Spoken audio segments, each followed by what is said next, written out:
Also so sieht die Platine aus. Ja. Dann habe ich das Messer genommen. So ein, ja. Und dann an der Stelle habe ich ja ein bisschen angeschnitten.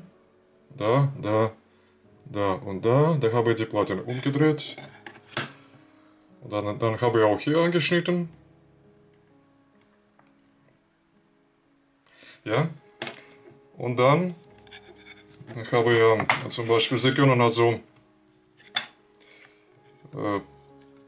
einen Tisch benutzen, also am Rande, zum Beispiel wo angeschnitten ist. Und dann können Sie danach einfach nach unten drücken und dann wird halt die Platine geteilt. Also da kriegen wir 2 Platinen.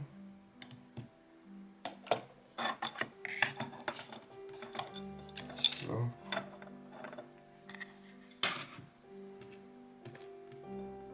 Ja, das ist ja dann, das ist ja SMD Platine, dann räume ich diese Platine weg. Und das ist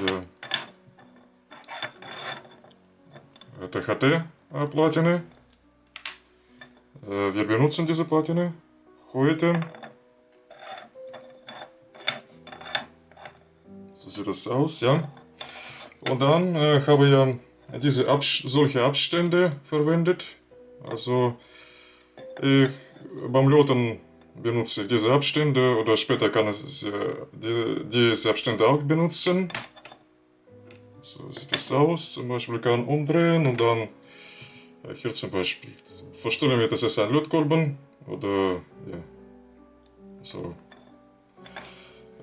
Wenn Sie das nicht haben, Sie können auch zum Beispiel so eine Halterung verwenden, also zum Beispiel da, ganz spannend, ja, und dann kann man auch löten, im Prinzip, ja, okay. Ja. Und dann diese Abstände, also solche, gleich zeige ich Ihnen. Es ist ein Kit, ich habe ja damals bestellt, hier ist die Beschreibung. Ja. So, ich mache ja auf. So sehen die aus. Ich habe ja, so sehen die Abstände aus. Okay.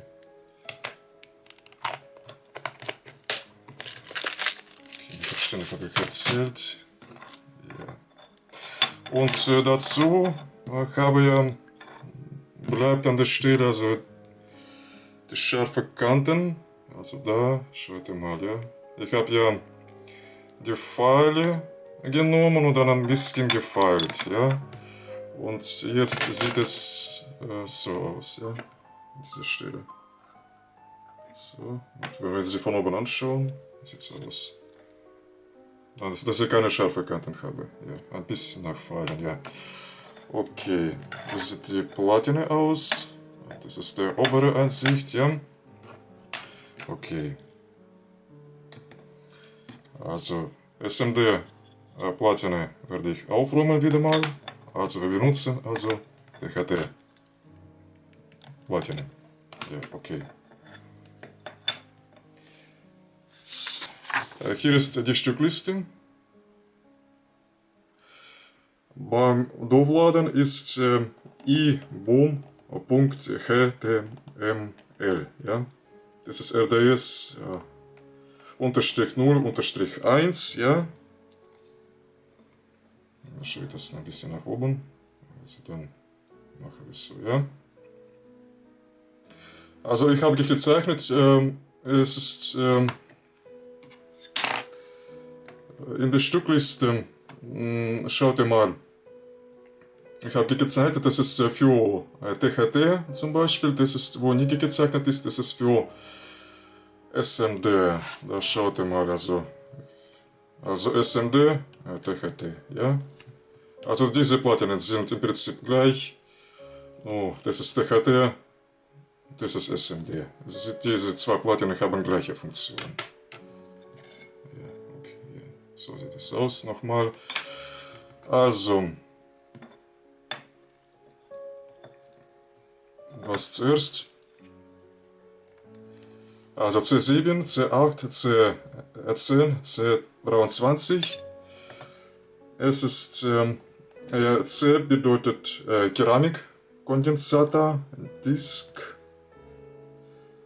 100 NF, das sind die 4 Stück. Also 4 Stück, das sind die 4. Also 4 Stück brauche ich. Vielleicht zeige ich Ihnen. Also es ist Bezeichnung 104, 100 NF, ja? Okay. Also 1. Okay.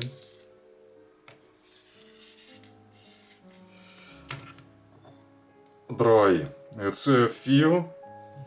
Ja, Sie finden auf der Platine C7, C8.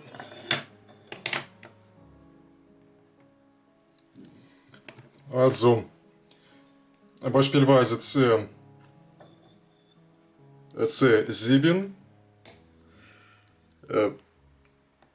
P bedeutet Pitch 2,5 mm.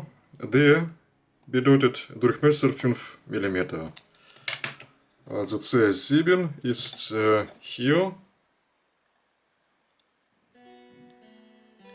Ja. Ja, es passt, also kommt da rein.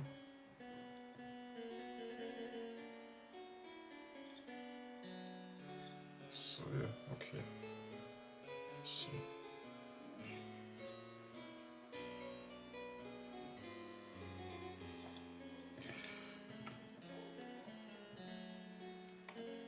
Drei, C4, C6, C9. Das ist CP, bedeutet Elko-Kondensator. 10 UF. Durchmesser 4 mm, Pitch 2 mm. Pitch ist der Abstand, zum Beispiel. Das ist Abstand von da nach da.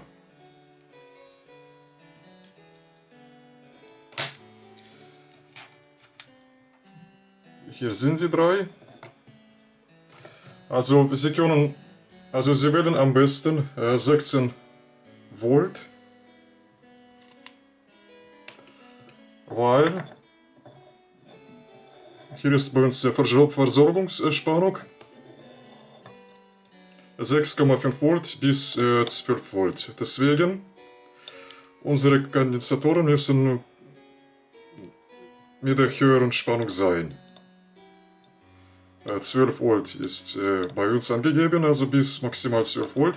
Deswegen nehmen wir also bis 16 Volt. Und Keramikkondensatoren bis 50 Volt. Also das passt auch. Ja, das passt einfach. Ich habe schon vorher geprüft. Ja. Okay. Also C4. Ja, Sie finden einfach, wenn Sie die Platine anschauen, Sie finden, wo sie liegen, also, weil die Zeit läuft und deswegen, also, wir machen halt weiter. Sie finden an der Platine, auf der Platine, wo C4 ist, beispielsweise das ist C4. Ja, okay, weiter. 5, es ist C1, C2, 22 PF. Durchmesser 6 mm. Ja. PF.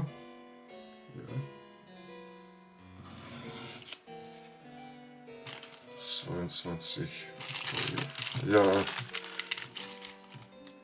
Also 10 OF sehen so aus, ja. Ich habe gezeigt vorher. Und also 15 C2, 22 PF.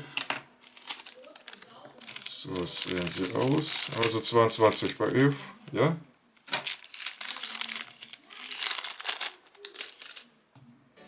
So sehen die aus. Also wie viel Stück brauchen wir? 2 Stück. Sie können auch, wenn Sie solche nicht haben, Sie können auch solche verwenden. Es passt ja auch. So eine Bauform geht auch. Und dann 7 C3 22 NF. Ich habe schon gesagt, der C bedeutet Keramikkondensator. 22 NF. So sieht es Bezeichnung. Ist 223.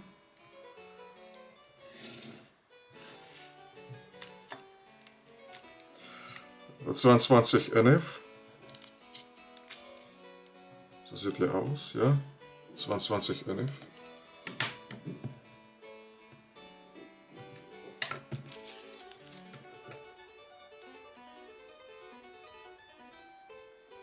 Und dann 8 C5 4,7 NF.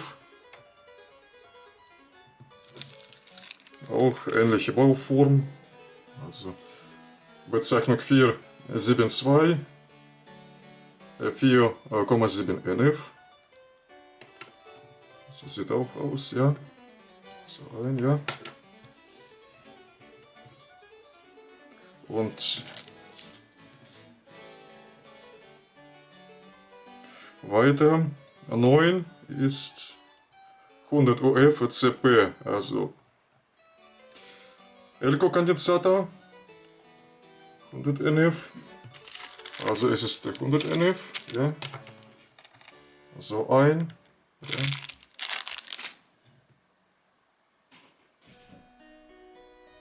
Noch ein, ja.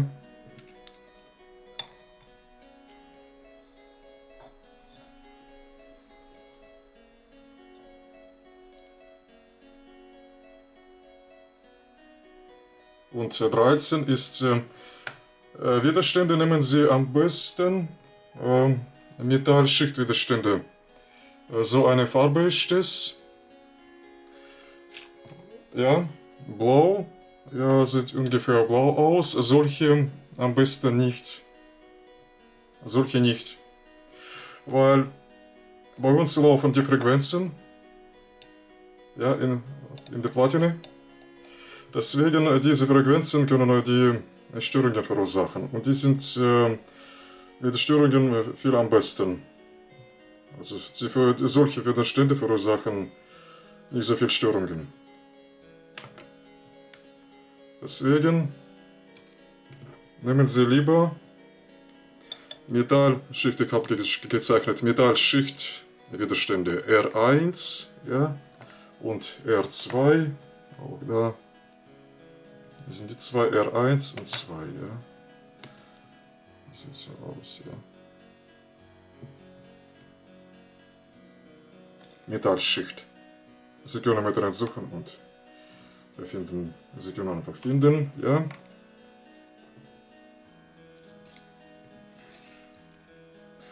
Und LRD 17. Entweder 5 mm oder 3 mm. Sie können also 5 mm LED verwenden oder 3 mm verwenden. Es passt ja auch. An der Stelle kommt ja LED, ja. Es passt. Einfach schaut mal. Es passt ins Loch. Entweder 3. Auch passt, ja. Auch passt. Ja, okay. Und dann 19 ist AMS, das ist ein fester Spannungsregler, AMS 1117, Bezeichnung 5 Volt, Bauform SOT 223.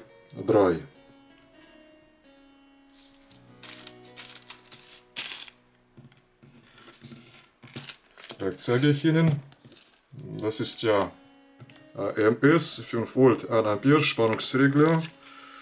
So sieht der aus. Ja. Das ist ja. Festspannungsregler.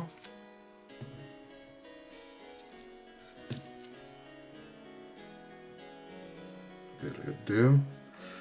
Und dann 20 IC-Sockel, 20 polig, doppelter Federkontakt. Das ist ja extra. Wir verwenden also, das ist ja IC-Sockel. Ja, ist das ja. Dann kommt da rein, ja, an der Stelle. Und kommt auch an der Stelle noch ein Sockel, ja. Und dazu, das ist ja, Sie brauchen IC-Sockel 20 polig für PIC 18, F16, Q41. Also IC-Sockel, 20 polig, doppelter Federkontakt. Ja. Achten Sie bitte auf, hier ist auch die Aussparung. Ja, an der Stelle. Schaut ihr mal. Wenn Sie das sehen, hier ist auch die Aussparung.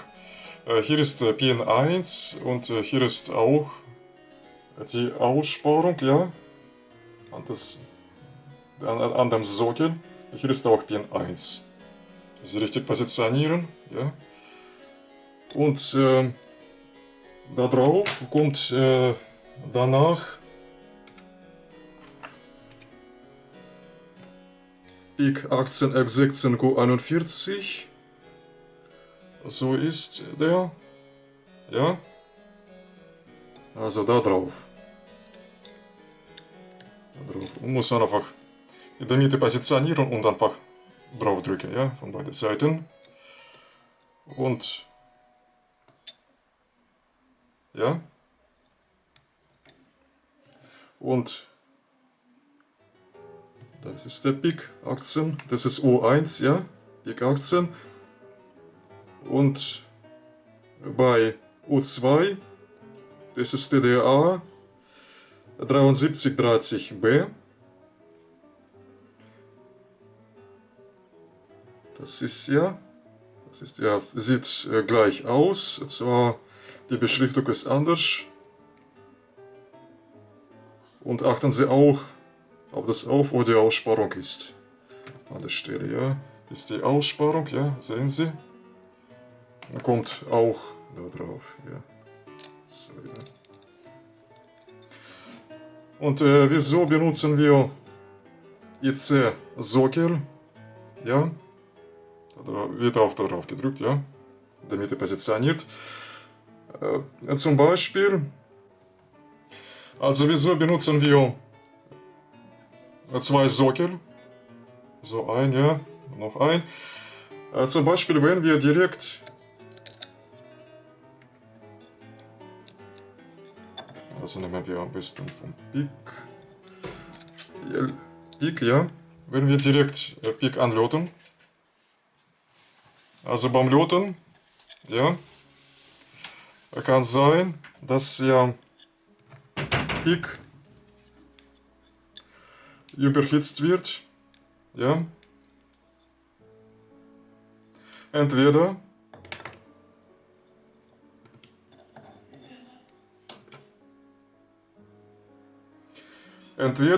möchten Sie zum Beispiel PIC 18 wieder verwenden und es ist schon angelötet und wenn Sie zum Beispiel wieder entlöten an der Stelle, und kann auch überhitzt werden, ja. Und deswegen also es ist leichter einfach vom Sockel einfach trennen, ja. Und dann haben Sie schon also Ihr PIC 18 und Sie brauchen gar nicht entlöten, ja, beispielsweise, ja, okay. Also dann weiter.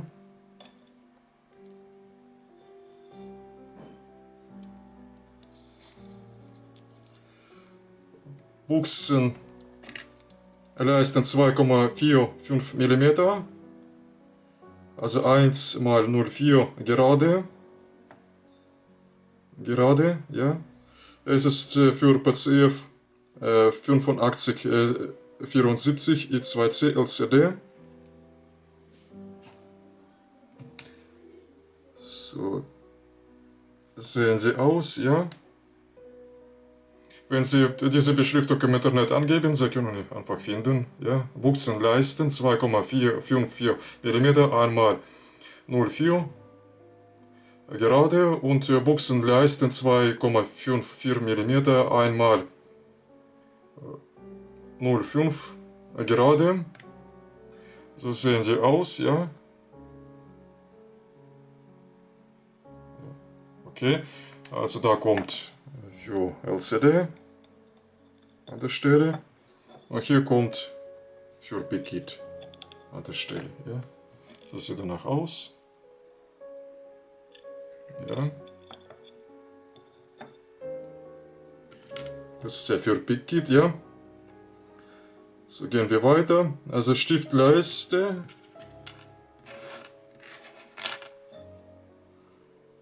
Stiftleiste 2,5 mm. So sehen die aus, ja. 2,54 mm. Sie brauchen also 2 Stück solche. Ja. Und dann brauchen Sie 2 Jumper.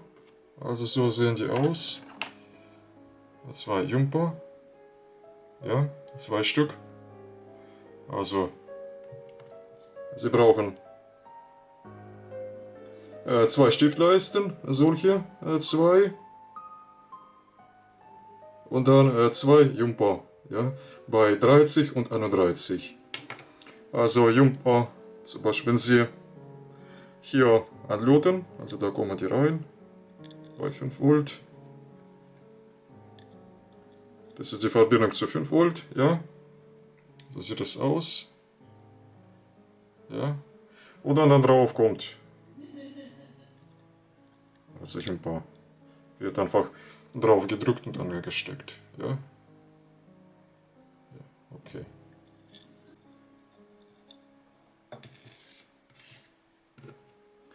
Und dann das letzte, 34, das ist J11.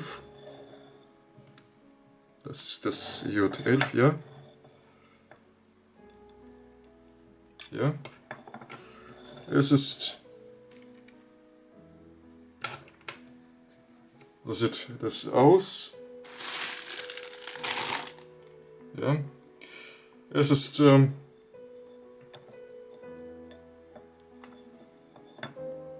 kommt da rein. Es ist Kabelanschluss. Ja, so sieht das aus. Also wir brauchen solche. Das ist die Bezeichnung, wenn Sie im Internet suchen möchten. Ja, das ist die Bezeichnung. An der Stelle, wenn Sie das zum Beispiel nehmen. Und da drauf können Sie zum Beispiel, wenn Sie diesen Anschluss angelötet haben, dann können Sie einfach diesen Anschluss also reinstecken und da wird einfach, schaut mal, schon hier ist Minuspol, ja, schwarz und rot ist, da ist der Pluspol, ja, und dann wird zu der Batterie angeschlossen, ja, hier, oder angelötet. Und dann wird und wird der Kurzschluss vermieden. Das war's dann in diesem Video. Danke, dass Sie das Video angeschaut haben. Bis zum nächsten Mal. Ciao.